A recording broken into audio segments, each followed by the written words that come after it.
I immediately put up a temporarily closed sign on my diner and headed to the apartment where my son and his wife live. The room was pitch dark, and I couldn't see well.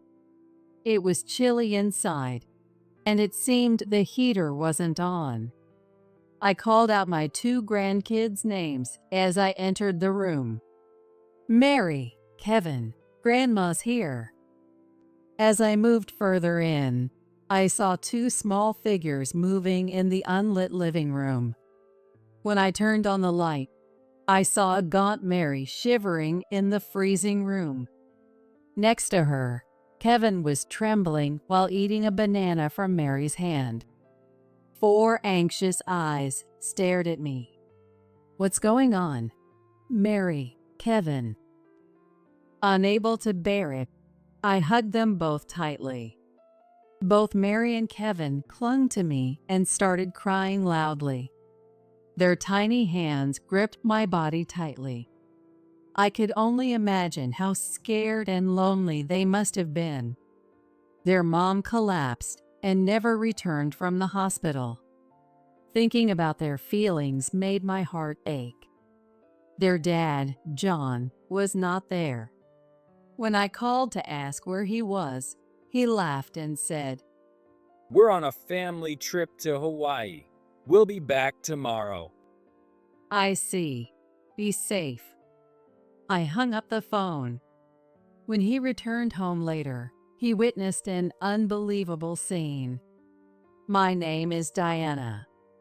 I run a small diner and was busy with lunch today. This diner, tomorrow, was passed down from my husband's parents. "Welcome. I'll get a table ready for you."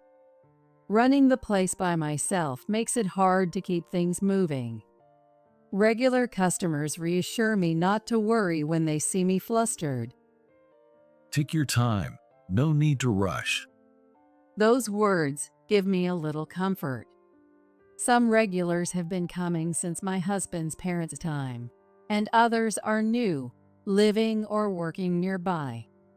I love the bustling atmosphere when customers enjoy the food and chat. When someone says the food is delicious, I do a mental fist pump.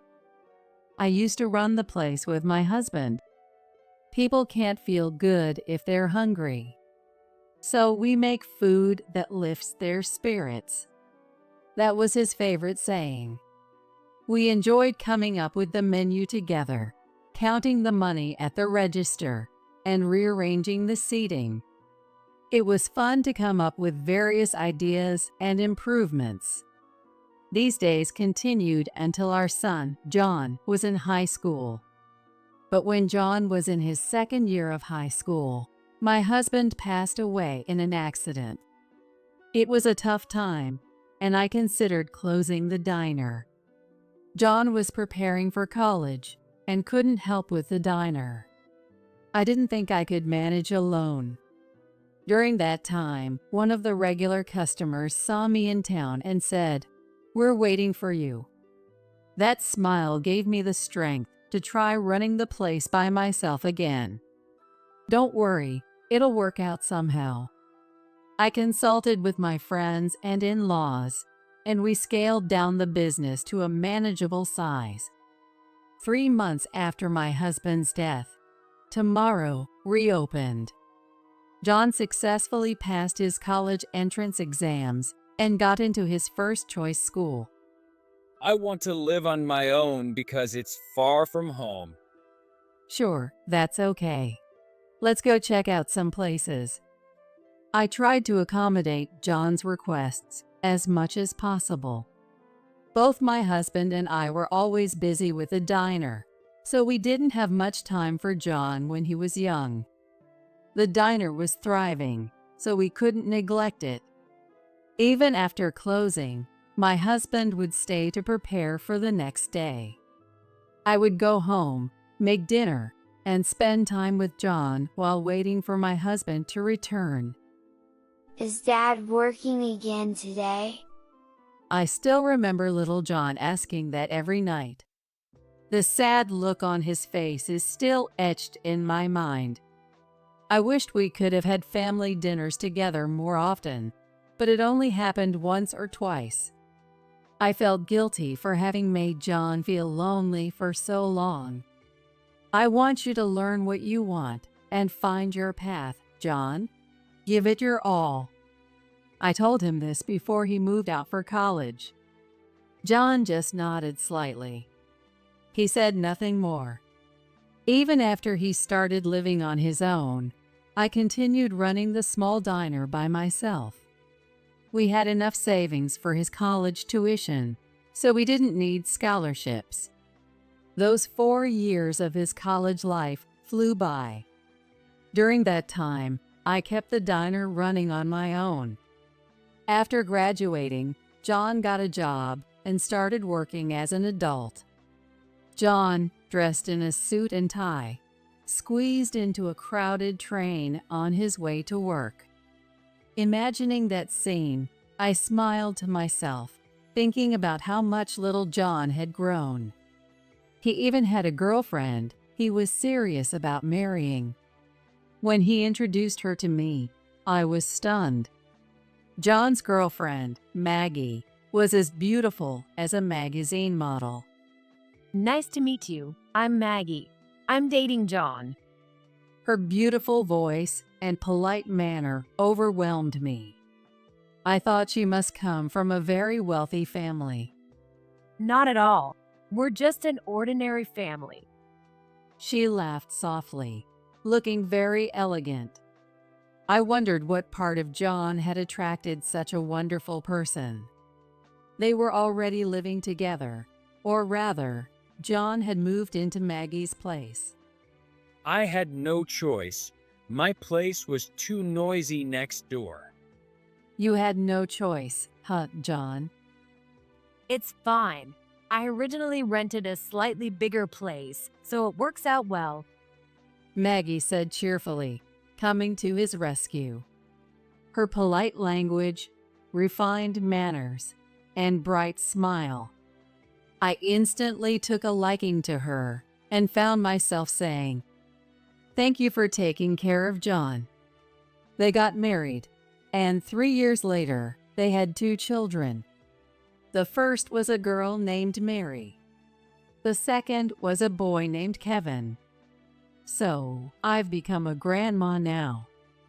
I spoke deeply to my husband's portrait. On his birthday or any special occasion, I always put flowers. I did the same on the days my 2 grandchildren were born. Maggie still visited the diner whenever she had some free time, even after the kids were born. Hi, Diana.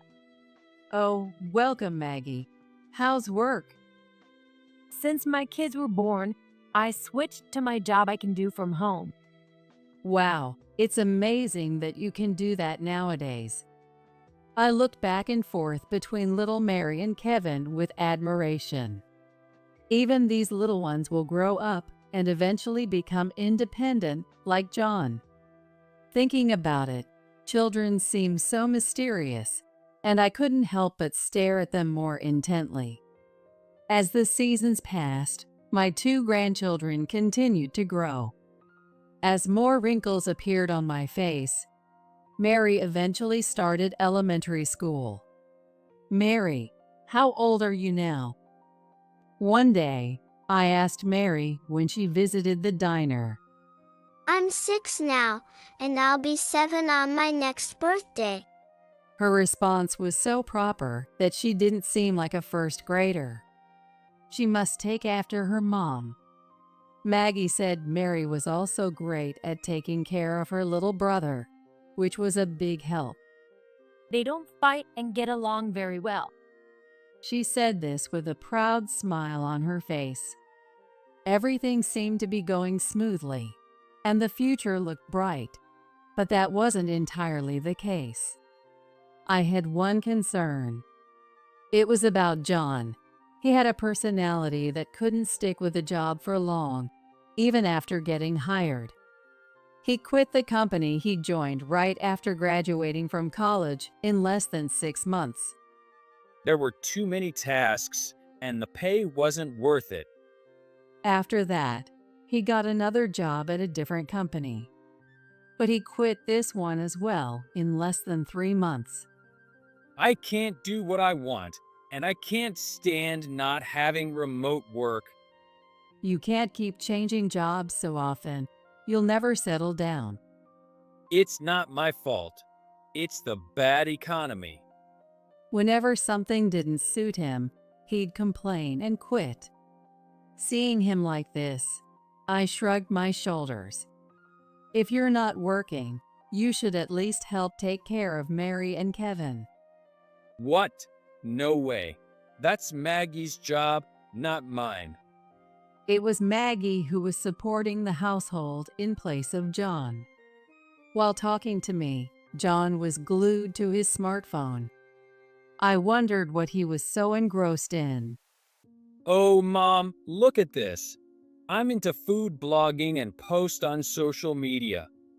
He showed me his phone, displaying numerous photos of various dishes. There were photos of delicious-looking burgers, steaks, pizzas, and large meal sets. He talked about the number of followers and likes, but I had no idea what he was talking about. Instead of playing around like that, why don't you get a real job? It's not playing. I'm serious. I'm aiming to be an influencer. What's that? Never mind, just follow me and like my posts. I don't know how to do that. Give me your phone, install this app, and here's how you do it. With quick fingers, he set up an account and registered everything in no time. He also showed me which button was for like and how to navigate the app. But after he left, I still didn't understand. I can't keep up with this. I set my phone aside and focused on the bookkeeping. Occasionally, when I had video calls with Maggie, I found out she was also asked to follow John's social media. There are more important things close by that need attention than social media. I was happier seeing Mary and Kevin on video calls than anything on social media. John once helped out at my diner for a short while, right after he lost his job. He thought it seemed easier than office work. No job is easy, but I was grateful for the help. I've heard that fewer children are taking over their parents' businesses these days. I didn't plan to force John to take over, and I was prepared to close the diner when the time came. However, I wondered if perhaps something had changed in John's mind. I had a faint hope that he might want to take over the diner.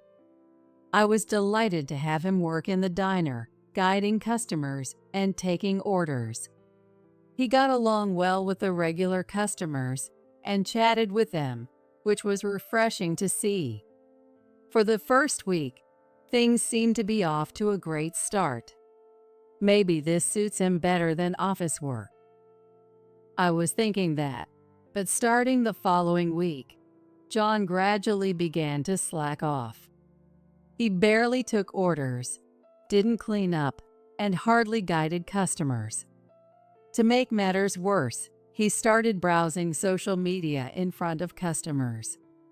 He even asked regulars and new customers to follow him and like his posts. The next day, he didn't show up at the time he was supposed to start working. "John, where are you? Are you off today?" I quit that job. It's harder than I thought. After that, he stopped answering my calls, and I was back to running the diner alone. John stopped coming to the diner in less than 10 days. Since then, he focused more on social media than anything else.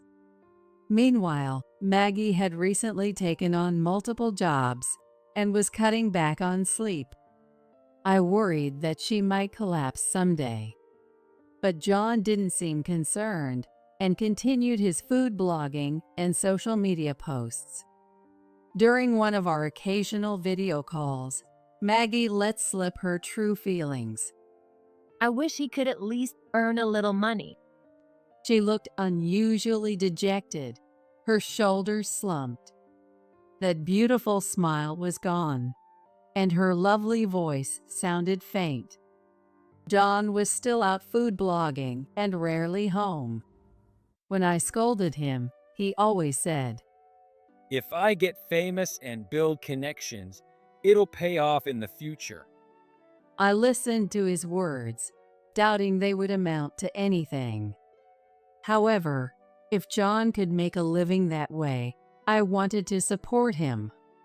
Part of me wanted to let John do what he wanted, and I was too lenient. Maggie also seemed to believe in John and couldn't strongly criticize him. Thanks to his efforts, his follower count and likes were slowly increasing. But I soon realized that was a mistake. One day, I was at the diner as usual. The weather forecast predicted a cold, cloudy day with possible snow at night. After lunchtime, there were no customers, so I spent the time preparing for the evening and cleaning the diner. While wiping the tables, my phone rang in my pocket. It was Maggie. I thought it might be another video call, so I answered. But her voice on the other end was very weak. Diana, I'm sorry. I need to tell you something. She told me she had collapsed from overwork a few days ago and was hospitalized for a while. Hospitalized. How are you now? Are you okay? I'm managing somehow. You should have told me sooner. I'm sorry. I wanted to, but John said not to worry you. John? He said he would take care of our kids himself, but I'm worried about them. Of course. Is John at home? I couldn't imagine him doing such a thing. But with his wife hospitalized, even John should take care of the kids. He said he would look after them. I want to believe him, but Her hesitant tone gave me a bad feeling. he's posting pictures on social media. I don't think he's watching our kids. Maggie followed John on social media. And just in case, she decided to check the app. John had been casually posting pictures of hamburgers on the day Maggie was hospitalized and the day after. I listened to Maggie's story in disbelief. And the restaurant is out of state. This couldn't wait. I couldn't imagine kids under 10 cooking for themselves without a parent at home. Got it. I'll go to your house now. I want to come with you. No, Maggie, you need to rest in the hospital, I said firmly and hung up. If I didn't, she would have insisted on coming along. With doctor's orders, she couldn't leave the hospital. I quickly put up a temporarily closed sign at my diner and headed to my son's apartment. It was about 2 train stops away. Thank goodness I had a spare key for emergencies. I hurriedly unlocked the door and went inside. Mary, Kevin, where are you? The room was pitch dark, and I couldn't see well. I stepped forward and kicked something like a plastic bottle. In the silent room, I took another step. It was chilly inside, and it seemed the heater wasn't on. Mary, Kevin, Grandma's here. As I moved further in, I saw 2 small figures moving in the unlit living room. When I turned on the light, I saw a gaunt Mary shivering in the freezing room. Next to her, Kevin was trembling while eating a banana from Mary's hand. 4 anxious eyes stared at me. Mary, Kevin. Unable to bear it, I hugged them both tightly. Grandma, Both Mary and Kevin clung to me and started crying loudly. Their tiny hands gripped my body tightly. I could only imagine how scared and lonely they must have felt. Their mom collapsed and hadn't returned from the hospital, which must have been terrifying. Thinking about their feelings made my heart ache. I'm sorry I didn't notice sooner, but everything will be okay now. I turned on the heater and found coats for them until the room warmed up. I boiled water in the kitchen and made hot cocoa. Mary and Kevin drank the cocoa from their mugs, savoring every sip. I hadn't seen John anywhere. Not even his shoes were around. Hoping it was a mistake, I called John. John responded immediately. Oh, Mom, what's up? He said with a chuckle. What are you doing? I'm eating a limited time menu. It's going to be a hit on social media. Where are you now? We're on a family trip to Hawaii. We'll be back tomorrow. I could hear the noise of a bustling place in the background. He was definitely at a tourist spot. But he was alone, not with the family. Even now, he seemed to only think about himself. He couldn't protect Maggie or Mary and Kevin. I knew I had to protect them myself. I tried to remain calm despite my anger boiling inside. I see. Be safe. Huh? Oh, right, and the souvenirs. I hung up before he could finish. He had also hidden the fact that Maggie was hospitalized, and he had left the kids alone just to eat a limited time dish. When I asked Mary, it turned out John had lied about going to work. I knew it. Mom overworked and collapsed, right? She understood, in her own way, why her mom had collapsed. Even if she didn't know the word overwork, she knew it was from working too hard. How could John not understand what even a child could grasp? Mom always looked unwell. So I was feeding Kevin something from the fridge. What about you, Mary? Did you eat anything? No, I held back. She shook her head. Her cheeks sunken and far too skinny for an elementary school kid. She must have gone without food for days while her parents were absent. I haven't been to school. I want to see everyone, but I thought I should wait for Dad to come back. Mary's eyes welled up again. You've been very brave, Mary. I decided to stay at their apartment that night. I wanted to cook a meal for them, but the fridge was empty. I couldn't make an omelet with just ketchup. Well, we'll have to eat out. What do you two want to eat? They were so hungry they couldn't stop naming dishes. We ended up at a casual diner, eating hamburgers, omelets, and parfaits. Seeing their smiles made me feel relieved. People can't be happy on an empty stomach. I remembered my husband's words. Once we got back home, both kids fell asleep quickly, their tummies full. Watching their peaceful faces, I thought about John. Even the next day, John didn't return. I asked Mary and checked John's social media to see what he was up to. While social media is convenient for sharing information, it also made it easy to track his actions.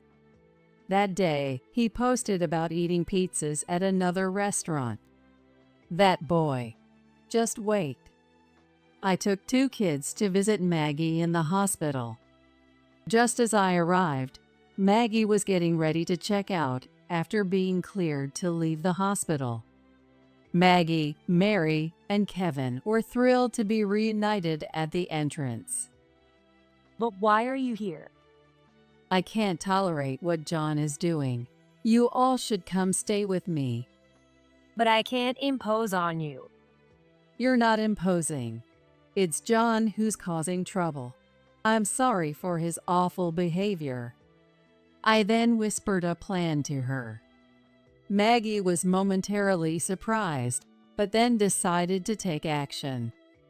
John finally returned a week after he said he would. But the house was completely empty. What's going on? He even posted about it on social media, treating it as a joke. Minutes after his post, he showed up at my diner. Hey, Mom.